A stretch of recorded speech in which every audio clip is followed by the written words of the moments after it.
तो ये कहना चाहता हूँ समाज से, इसलिए कि ज़्यादा से ज़्यादा लोग, मैं पैदल इसलिए कुछ कर रहा हूँ कि मुझे देख के लोगों में आक्रोश पैदा हो, जोश पैदा हो, जुनून पैदा हो। एक व्यक्ति 350 किलोमीटर से पैदल आ सकता है और हम घर में बैठे हैं। ये बात हमारे ऊपर शर्मनाक है जो घर में बैठे हैं, संविधान को मानते हैं, वरना इन लोगों की क्या औकात जो भाई पे गोली चलाएं। पर मैं उम्मीद करता हूँ कि इस तारीख को इतना जन सैलाब आएगा, पाखंडियों को, बाबाजियों को सुरक्षा दे सकती है तो एक मिशनरी व्यक्ति को, समाज सेवक को, जो बहुजन समाज को, SC ST OBC माइनॉरिटी को एक कर रहा है, तो उनके लिए सुरक्षा इन्हें देनी चाहिए संविधान के अकॉर्डिंग। सर, हमें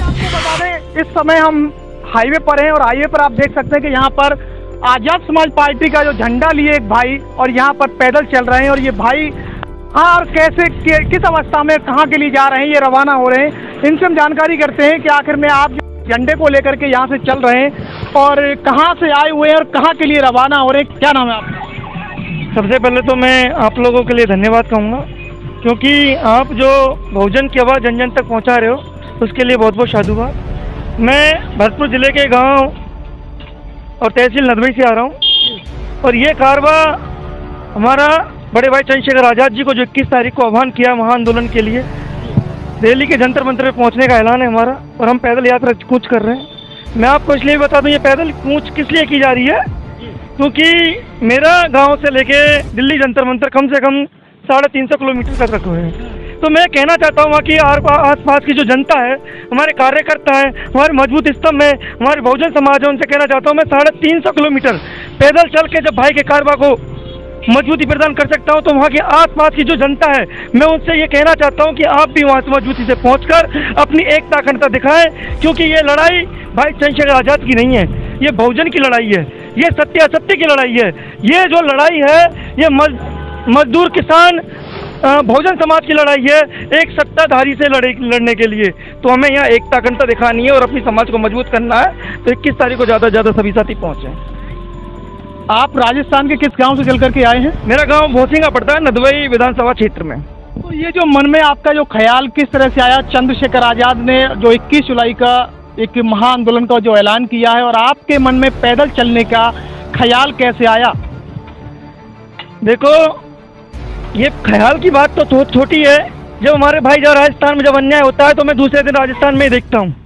तो हमारे ख्याल क्या, मैं तो ये कहना चाहता हूँ समाज से, इसलिए कि ज़्यादा से ज़्यादा लोग, मैं पैदल इसलिए कुछ कर रहा हूँ कि मुझे देख के लोगों में आक्रोश पैदा हो, जोश पैदा हो, जुनून पैदा हो। एक व्यक्ति 350 किलोमीटर से पैदल आ सकता है और हम घर में बैठे हैं। ये बात हमारे ऊपर शर्मनाक है जो घर में बैठे हैं उन लोगों के लिए, तो वो भी ज़्यादा से ज़्यादा पहुँचे। तो मैं उनके लिए संदेश देना चाहता हूँ, हम भाइयों के लिए, आप वहाँ पर ज़्यादा से ज़्यादा पहुँच कर अपनी एकता अखंडता दिखाएं। सर, भीषण गर्मी है, ऊपर से भी लगातार गर्मी पड़ रही है और बरसात का मौसम भी है और नीचे से भी गर्मी, उमस का समय है। इतनी भीषण गर्मी में आप कड़कती धूप में पैदल दिल्ली के लिए रवाना हो रहे हैं। दिल्ली का सफर नदबई से करीब 350 से 400 किलोमीटर का दूर है।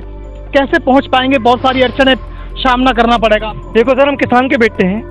जब धूप पड़ती है तो 48 डिग्री टेम्परेचर में गेहूँ काटते हैं सर हम।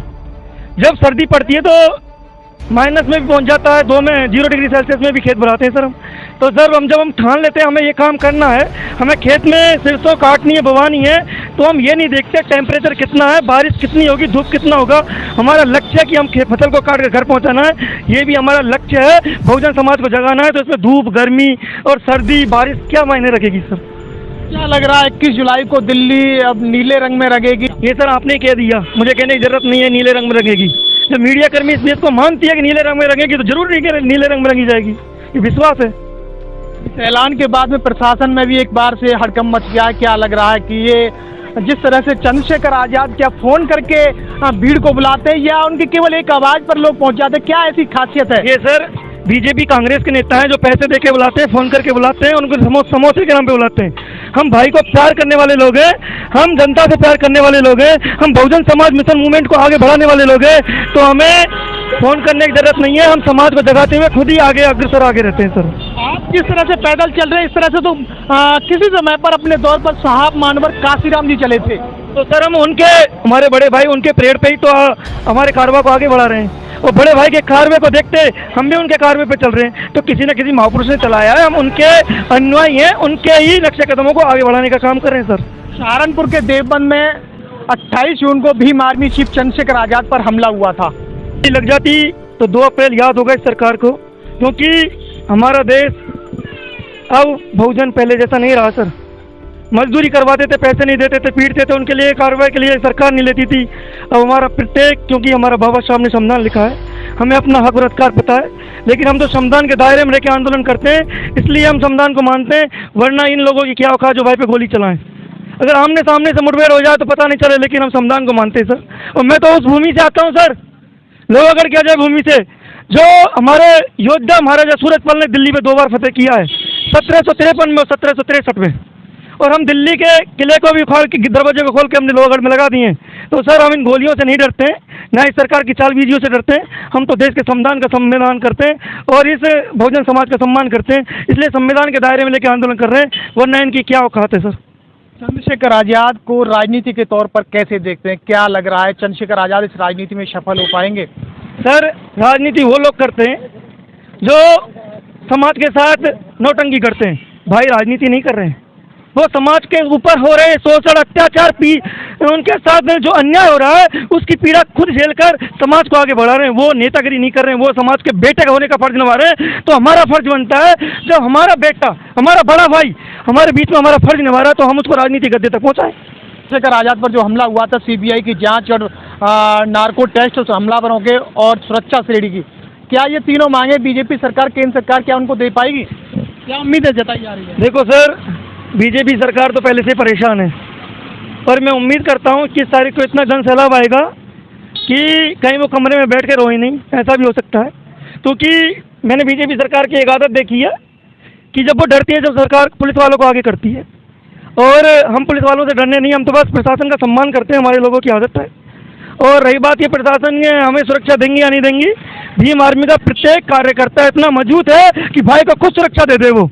लेकिन हम संविधान के दायरे पे से हम ये कहना चाहते हैं, जब वो पाखंडियों को, बाबाजियों को सुरक्षा दे सकती है, तो एक मिशनरी व्यक्ति को, समाज सेवक को, जो बहुजन समाज को, SC ST OBC माइनॉरिटी को एक कर रहा है, तो उनके लिए सुरक्षा इन्हें देनी चाहिए संविधान के अकॉर्डिंग सर। हमें क्या ये सामंतवादी सरकार हिल पाएगी इस आंदोलन से?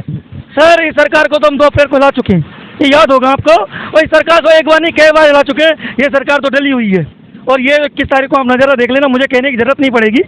तो आप भी वहीं पर रहेंगे, हम भी वहीं पर रहेंगे, और बस आपको नज़रिया देखने का ज़रूरत है। तो जैसा कि आपको बता दें, राजस्थान के गांव भौशिंगा से ये भाई चल करके, पैदल चल करके और 350 से 400 किलोमीटर की दूरी पर दिल्ली के जंतर मंतर पर प्रस्थान करेंगे। कब चले थे आप वहाँ से? मैं सर 15 तारीख को 3 बजे चला था घर से, यानी कल सर। कब तक आप दिल्ली पहुँच जाएंगे? इतना लंबा रन किस तरह से तय करेंगे आप? सर हम किसान के बेटे हैं, हम धूप गर्मी नहीं देखते। पहुँचने चाहे तो हम 3 दिन में पहुँच जाएंगे, लेकिन मुझे रास्ते में इतने भाइयों का सम्मान मिल रहा है, इतने भाइयों का प्यार मिल रहा है, उस प्यार को, उस सम्मान को समेटते हुए धीरे धीरे चल रहा है, तो हम 20 तारीख को पहुंच जाएंगे सर। यानी कि आपको रास्ते में जो मिशनरी भाई मिल रहे हैं, उनका लाड़ प्यार, दुलार, सम्मान, खान पीन सब कुछ मिल रहा है? देखो सर, जो मैं चल रहा हूँ ये उन्हीं की देन है। कल जब मैं घर से निकला तो मेरे पिताजी के और मेरे आंखों में आंसू आ गए, और मैंने सोचा कहीं ना कहीं मैं रास्ते में रुक ना जाऊँ। मुझे भी एक पीड़ा हुई थी कि कभी घर से निकला नहीं मैं, लेकिन जैसे मैं जब घर से 2 कदम चला तो मेरे पास फ़ोन आना शुरू हो गए। तो उन्होंने जो हौसला दे रहे हैं मुझे, जो ताकत दे रहे हैं, जो ये कह रहे हैं कि भाई आप डरो मत, हम आपके साथ हैं। और ये तो सर अभी हम नेहरोली पे खड़े हैं, टीम ने मुझे दिखा दिया कि मेरे पहुंचने से पहले यहाँ पे मेरी टीम इंतजार कर रही थी, और मुझे इतना प्यार और मान सम्मान दिया है। तो मुझे तो इतना प्यार और सम्मान है, इनकी बदौलत से मैं वहाँ पहुँचूंगा। इनके मान सम्मान को लेकर इनके लिए। भरतपुर से कब चले थे आप? सर भरतपुर से चला था मैं सुबह 9 बजे सर। और अब यहाँ पर आप खड़े हुए हैं, ये कौन सी जगह है? ये सर मथुरा में नेहरोली है सर। नेहरोली कितना दूरी पड़ता है? ये पड़ता है कम से कम 40-45 किलोमीटर सर। 45 किलोमीटर दूरी पर इस तरह से आप पूरी दोपहरी चलते रहे? बिल्कुल सर। किसी तरह की कोई समस्या? सर हर घर में, हर गांव में भीम आर्मी के इतने कार्यकर्ता हैं, परेशानी क्या वो तो हाथों में लेके आ रहे हैं, मुझे पता ही नहीं चल रहा सर। ये तो उनका प्यार है सर। क्या नाम है आपका? मेरा नाम सर सुमित अम्बेश, पूर्व भीम आर्मी प्रदेश अध्यक्ष हूँ और आजाद समाज पार्टी का प्रदेश महासचिव राजस्थान से सर। तो मेरे साथ में आजाद समाज पार्टी और भीम आर्मी के कार्यकर्ता यहाँ मौजूद हैं, जो कि राजस्थान के नदवई से चल करके और यहाँ मथुरा में अभी पहुँच चुके हैं। सुबह 8 बजे करीब, 7 बजे करीब ये यहाँ से चले राजस्थान से, और अब यहाँ पर मथुरा में इनका प्रस्थान हो चुका है। किसी वो दौर था जो कि साहब मानवर काशीराम जी मिशन को गति देने के लिए अपना सारा घर बार छोड़ करके इसी तरह वो है पद यात्रा यानी कि साइकिल से यात्रा की थी। आज उन्हीं की तर्ज पर यहाँ पर सुमित अम्बेश जी हैं जो कि आजाद समाज पार्टी के कार्यकर्ता हैं। उन्हीं तर्ज पर आज राजस्थान से 300 से 400 किलोमीटर की दूरी पर दिल्ली के जंतर मंतर पर ये प्रस्थान करेंगे और 21 जुलाई को भीम आर्मी के चीफ चंद्रशेखर आजाद ने जो महा आंदोलन का ऐलान कर दिया, उसको लेकर के कार्यकर्ताओं में भी पूरे दमखम के साथ, जोश के साथ में जुट गए हैं। देखना ये होगा कि अब सामंतवाद जो सरकार है, केंद्र सरकार, इस पर जो मांगे की गई हैं, क्या कुछ असर होता है। वीडियोस के साथ में आरपी सिंह, समता न्यूज, उत्तर प्रदेश। इस खबर को देखने के बाद क्या है आपकी राय, नीचे दिए गए कमेंट बॉक्स में दीजिए अपनी राय। ऐसी तमाम बड़ी खबरों को देखने के लिए जुड़े रहिए हमारे साथ। खबर अच्छी लगे तो लाइक कीजिए और शेयर कीजिए, और हाँ, चैनल को सब्सक्राइब कर घंटे वाली बटन को दबाना ना भूलिए। फिर आते हैं आपके बीच कुछ खास खबरों के साथ। तब तक के लिए नमस्कार, जय भीम।